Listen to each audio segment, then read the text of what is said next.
Torrey Pines is considered to be one of the best municipal golf courses in the world. Built on the San Diego coastline, it has been the battleground for such epic duels as when Tiger Woods, who played with a broken leg, beat Rocco Mediate in an 18-hole playoff in the 2008 US Open. But today we have a duel between two golfing YouTube creators, and one of them had no idea it was even happening. Before teeing it up for the first time, I watched Not a Scratch Golfer's video of his round. He's a 7 handicap, which is exactly what my handicap index is. And so of course, I wondered, would I be able to beat his score? And that's what we're going to find out in this video. Just like Adam, I'll be playing from the green tees at 6,635 yards. And it's very much where the regular humans like me should be playing from. But first, I need a tee time for the South Course, and those slots get booked up way in advance. However, you can get to the pro shop at 6 AM sharp on the day you want to play and get in line, and that's precisely what I did. There were a few people already there when I arrived, but I would get lucky and actually have a couple of options. How does the walking on work? I'm just going to hang out and then someone will call? At 6:50. Is there any way of getting later than that or not? 7 o'clock? Later than that? Not guaranteed then.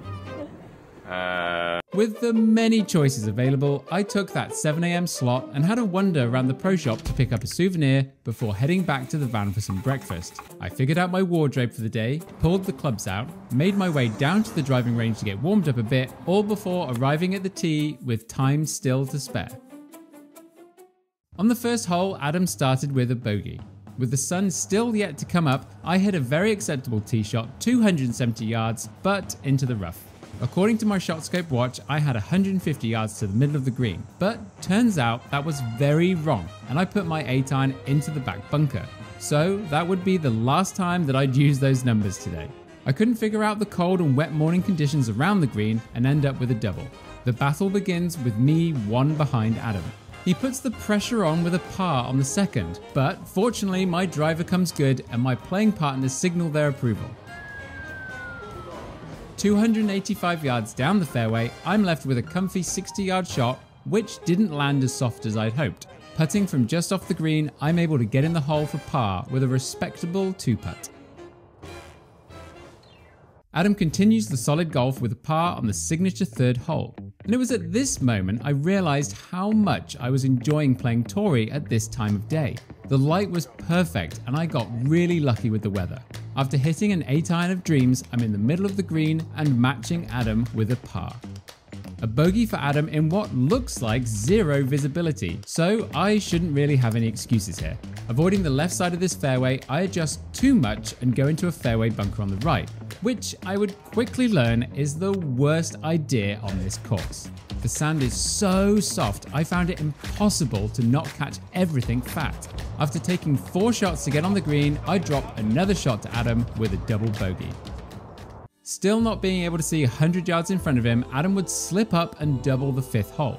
With perfect vision on the other hand, I hit my drive into position A, leaving myself a 130-yard pitching wedge to the flag.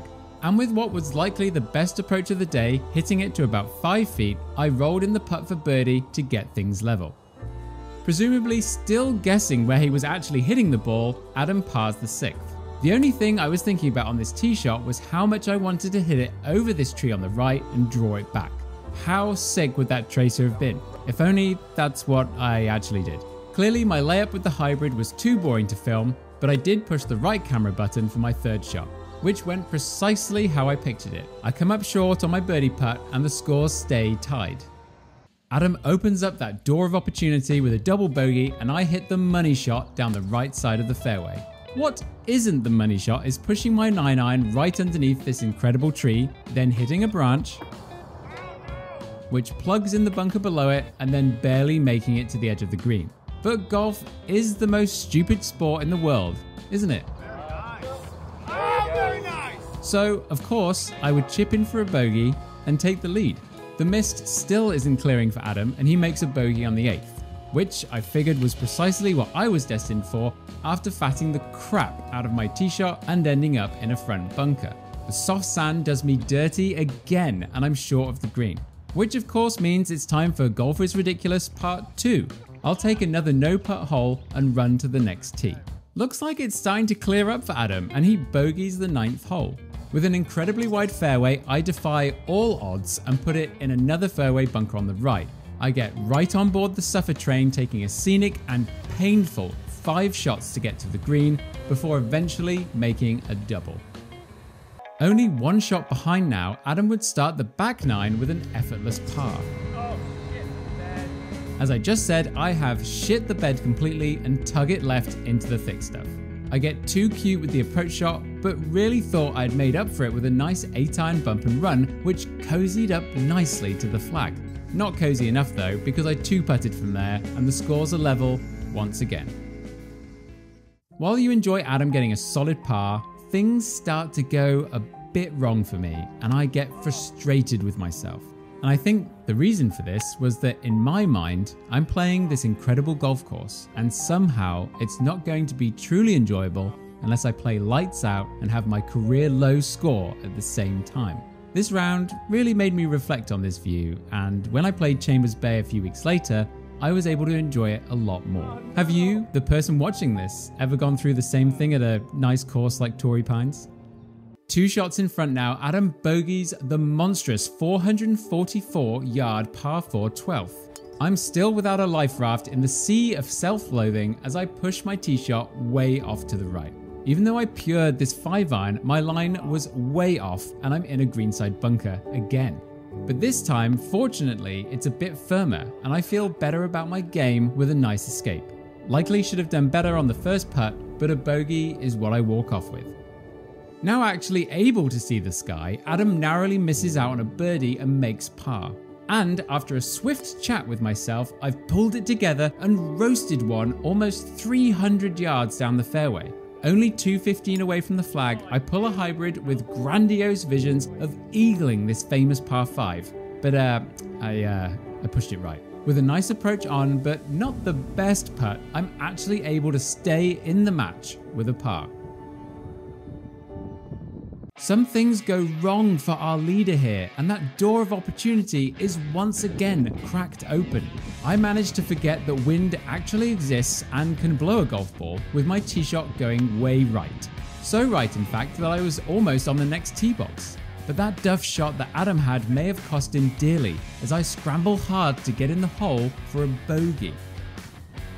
Disaster strikes once again for my content counterpart, as he has every golfer's worst nightmare with a triple bogey. Which of course means that the golfing gods would present me with my no questions asked best drive of the day, rolling 300 yards down the middle of the fairway. Still pumped up, my lob wedge approach is overjuiced a touch and I'm above the flag.